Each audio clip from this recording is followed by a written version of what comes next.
Говорить о древнерусской мифологии с научной точки зрения сложно. Нет ни одного текста, оставленного самими восточнославянскими язычниками.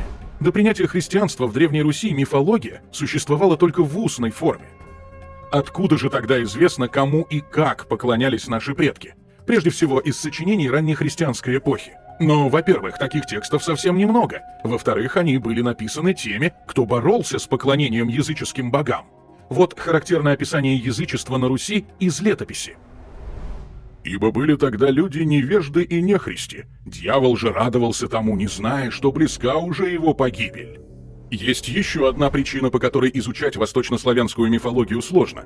Пантеон богов языческой Руси не успел сформироваться окончательно. В 980 году князь Владимир установил в Киеве несколько идолов богов.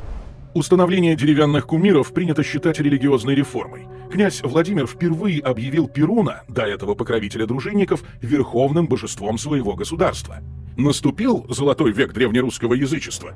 Если и наступил, то закончился он очень скоро. Через 8 лет тот же Владимир повелел разделаться с поставленными им богами.